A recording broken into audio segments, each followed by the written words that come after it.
मनीष हिंदवी जी, आपसे बात शुरू करता हूं कि आपकी पार्टी को इन दिनों सेकंड थॉट बहुत आ रहे। बोले जी पहले, अरे वो गलत हो गया था, बोले इस मामले में बोले पहले गलत हो गया, अब हम असली चीज समझ गए। 2011 में आज राहुल जी ने कहा चूंकि कि अगर हमारी सरकार आई विपक्ष की तो पहला काम यही करेंगे कैबिनेट में कास्ट सेंसस का आदेश जारी करेंगे। इसलिए मैं प्रश्न आपसे पूछ रहा हूं कि 2011 में मनमोहन सिंह की सरकार ने कास्ट सेंसस कराई, ठीक। लालू यादव, मुलायम सिंह यादव लोकसभा में चिल्लाते चिल्लाते थक गए कि दादा रे दादा इसके आंकड़े बता दो। बोले ना, आंकड़े नहीं बताएंगे। क्या? बोले क्यों? बोले ना, आंकड़े नहीं बताएंगे। अब कह रही है कांग्रेस, राहुल जी कह रहे कि वो हमने जो करा के रखे आए थे उसके आंकड़े क्यों नहीं बता रहे? नहीं, ऐसे ही महिला आरक्षण था, जो बिल कांग्रेस लेके आई थी राज्यसभा में, उसमें quota within the quota उसने स्ट्रिक्टली रिजेक्ट किया था, बोल्डली। अब वो करेगा ना, quota within the quota ही तो मूल है इसका प्राण तत्व। मनीष जी, ये जो 360 डिग्री पर घूमना है, इसके पीछे का क्या है मामला?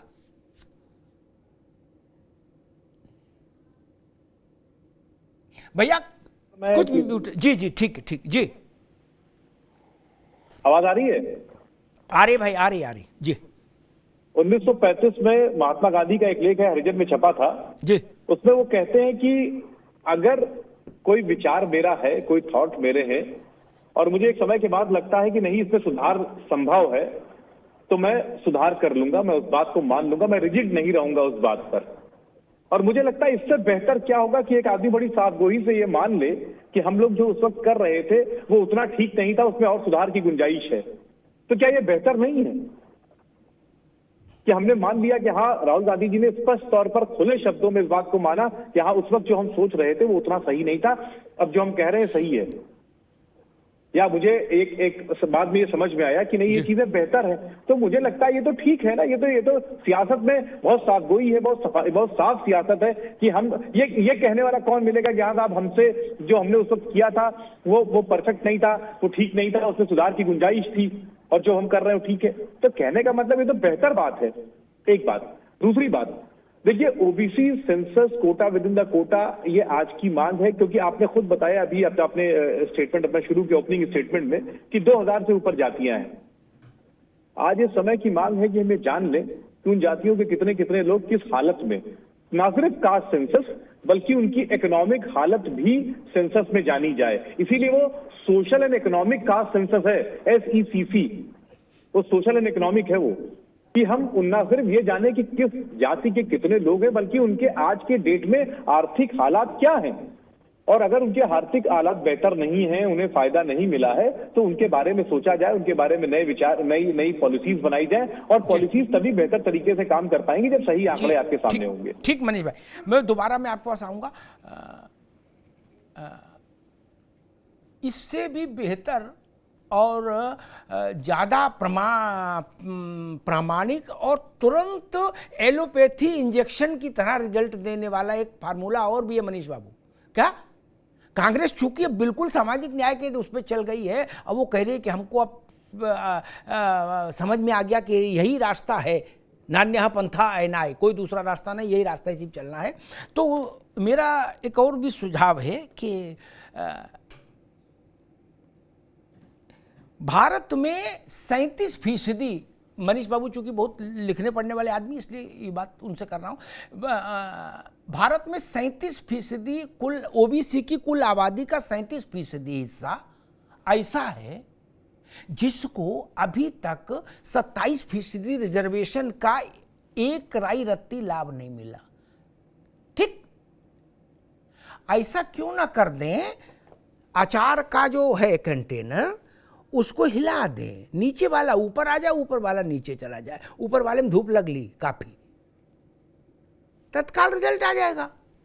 नहीं, उसके लिए राजी नहीं होंगे। अरे आपका इंडिया टूट जाएगा मनीष बाबू, कहां की उसमें हो महाराज, यूपी बिहार में करके बोल के देख लीजिए, अभी रिजल्ट पता लग जाएगा।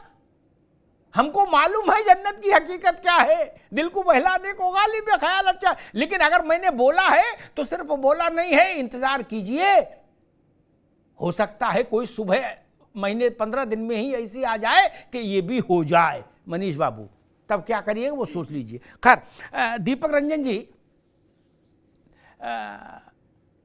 हमको याद है मुलायम सिंह यादव, लालू प्रसाद यादव सब करते थे तो चिदम्बरम और बाकी लोग कहते थे कि कैसी मांग है भाई, क्या मतलब है, जात जात जात ये सब नहीं चलता, करा भी ली तो बोले आंकड़े नहीं बताएंगे क्या। अब मैं देख रहा हूं कि लगा गुरु जीतने का अगर कोई फार्मूला है तो यही है, जात गिनो। दीपक जी। जी अमिताभ भाई जी देखिए समाजवादी पार्टी सदैव जो है कास्ट सेंसस की बात उठाती रही है, और ये सही है कि जब भी जो है चाहे विमेन रिजर्वेशन की बात हो, समाजवादी पार्टी ने सदैव उसमें कहा कि reservation within reservation, quota में कोटा। अभी आपने कांग्रेस पार्टी के हमारे भाई मनीष सिंघवी जी बैठे हैं, अभी आपने उनसे अमिताभ भैया आपने उनसे पूछा कि कांग्रेस पार्टी में सेकंड थॉट बहुत आ रहे हैं आजकल। भारतीय जनता पार्टी से भी एक बात पूछिएगा कि इनको एक थॉट, दो थॉट, तीन थॉट नहीं, अपना खुद का चलाया हुआ नोट जो है इनको सेकंड थॉट 6-6.5 साल के अंदर इनको आ गया कि भाई 2000 का नोट अब हम इसको नहीं कैरी कर पा रहे, हम इसको नहीं चला पा रहे, लिहाजा इसको बंद कर दो। जीएसटी इन्होंने रात ही रात स्पेशल सेशन बुला करके इन्होंने जीएसटी लागू किया, और हमारे काबिल भाई लोग यहाँ पर बैठे हुए हैं, मनोज भाई भी बैठे हैं, और आप खैर खुद बहुत वो है, मैं समझता हूँ एक से ज्यादा जीएसटी में अमेंडमेंट हो चुके हैं। कितने थॉट इनको आए? तो बात ये देखिए, समाजवादी पार्टी सदैव चाहती है वो जातिगत जड़। आखिर आपने इन्होंने से 2021 में कास्ट सेंसस नहीं हुआ, इन्होंने कहा ठीक है, कोविड का हवाला इन्होंने दिया कि कोविड की वजह से कास्ट सेंसस नहीं हुआ। चाइना ने और यूके ने कैसे कोविड के ही कार्यकाल में कास्ट सेंसस करा। देखिए भारतीय जनता पार्टी की मंशा नहीं है कि ओबीसी कैटेगरी को उनका हक मिले, उनको उनका न्याय मिले। समाजवादी पार्टी यही चाहती है। अभी जो विमेन रिजर्वेशन जो आया है उसमें देखिए कोटा में कोटा की बात अमिताभ भैया इसीलिए बार बार उठा रही है। ठीक है दीपक भाई जी, दोबारा में आते हैं, मैं बाकी मेहमानों को बहस में ले आऊं, बिल्कुल फिर दोबारा में राजघराने के लोग इससे लाभ ले जी, बिल्कुल ठीक बात। नीतीश और राजद की सरकार ने बिहार में एक प्रयोग किया, ठीक, कोर्ट के डंडे के डर से चलो उसका नाम सर्वे दे दो, कुछ लिख दो, लेकिन काम तो कर रहे हैं जात गिनने का, ठीक। सबको याद होगा जनेन्द्र रघुवंशी 4 बार मेरे ख्याल से सपा के परिवार, मुलायम सिंह जी के परिवार में सत्ता रही उत्तर प्रदेश की, 3 बार या 4 बार, ठीक।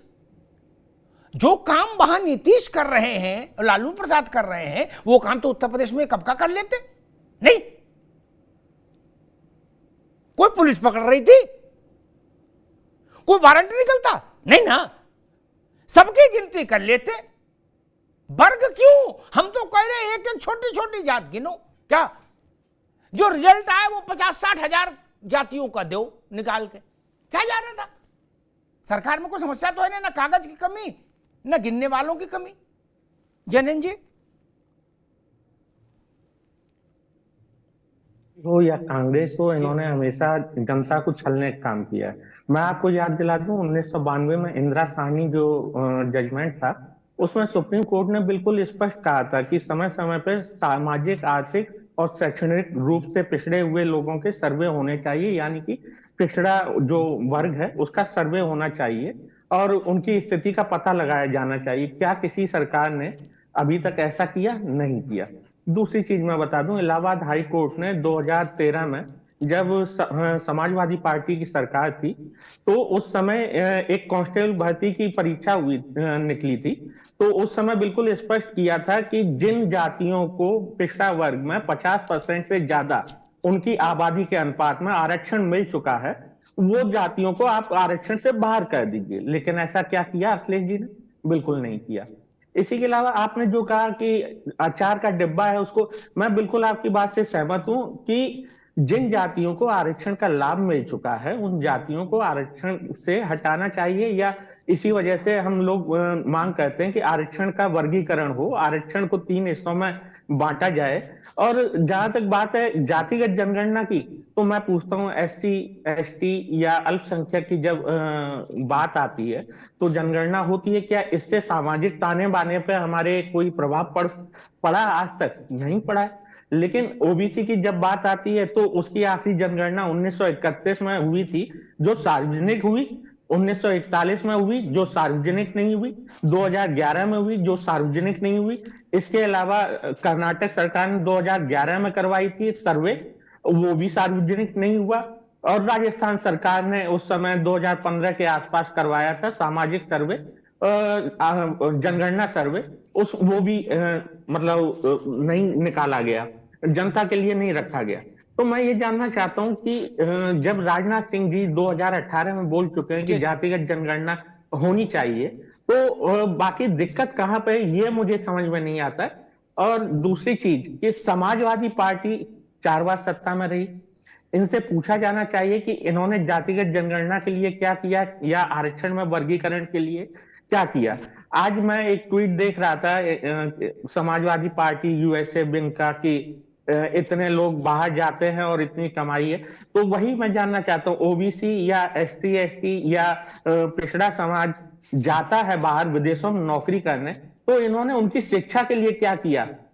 क्योंकि जो सर्वे होना है वो आर्थिक और सामाजिक और शैक्षणिक आधार के लिए होना है। रुक जाओ भैया, जन बाबू रुक जाओ, मैं मनोज पंडित के पास। अब विदेश कौन जाए कौन नहीं जाए, इसमें थोड़ी ना सरकार लग्गी लगाएगी भैया, कि इसमें भी कोई ऐसा फार्मूला दे दें कि नहीं जब जबरिया विदेश भेजो इनको, ये नहीं गए अभी तक। ऐसा तो हो नहीं सकता यार। खैर, और एक जानकारी और मैं दे दूं, सपा के लिए वो जानकारी बहुत उपयोगी है और अब मनीष सिंघवी की पार्टी के लिए भी बहुत उपयोगी है, क्योंकि जो सपा सो कांग्रेस। अब मनीष जी, अब कंपटीशन हो गया अखिलेश यादव और राहुल गांधी में। बोला कौन जात ज्यादा ऊंची आवाज बोलेगा, बोले बोल के दिखाओ, हम तुमसे ऊंची आवाज बोलेंगे। हमने लकीरें खींच दी कि सरकार बनेगी, 11-15 पे शपथ लेंगे, 11-16 पे दस्तखत कर देंगे जात पर। तो जब यहां तक आ गई तो अब कांग्रेस को भी सुन लेना चाहिए। 2600 समथिंग यानी 2700 के आसपास। दीपक जी, मनीष जी के संज्ञान के लिए सवाल मनोज पंडित से पूछूंगा। ओबीसी की सेंट्रल लिस्ट की जातियां हैं और 27% कुल आरक्षण है मंडल के चलते। उसमें से 27 में से, मनीष बाबू सुन लो, वो बाद में देखना आंकड़ा कहीं से गूगल से, है ना, 27% में से 10% आरक्षण बिना पानी के कहां चला गया? केवल 97 जातियों के पास। क्या 1600 से ज्यादा ओबीसी की जातियां ऐसी हैं जिनको आरक्षण के सूर्य की पहली किरण तक नसीब नहीं हुई। आप सब लोग सामाजिक न्याय का डंका पीटते रहे और जमीन पर यह हुआ। क्या पिछड़ों का मतलब ये मान लें 2-2 जातियां हैं? उत्तर प्रदेश में 2 जाति, बिहार में, बाकी जातियां कहां जाएंगी? आज कहा जा रहा जिसकी जितनी संख्या भारी उसको उतनी हिस्सा। ठीक है, ये कांशीराम का नारा था, अब आप लोगों ने ले लिया, चलो कोई नहीं, ले लिया, अच्छी बात है? क्योंकि लोहिया का नारा अलग था, ये कांशीराम का नारा है। तो आपने कभी मुख्यमंत्री और प्रधानमंत्री क्यों नहीं जात के हिसाब से बना दिया? जिसकी जितनी संख्या भारी उसका उतना ही मुख्यमंत्री। अगर 4 बार बनना था मुख्यमंत्री तो पिछड़ों में ही चुन लेते। एक बार यादव बन जाता, एक बार कुर्मी बन जाता, एक बार कुछ और बन जाता। नहीं बन सकता था। प्रधानमंत्री पंडित जी, इंदिरा जी, राजीव जी, कश्मीरी ब्राह्मण तो उनकी तो संख्या कुछ है ही नहीं, फिर उनको इतनी बार प्रधानमंत्री का पद क्यों?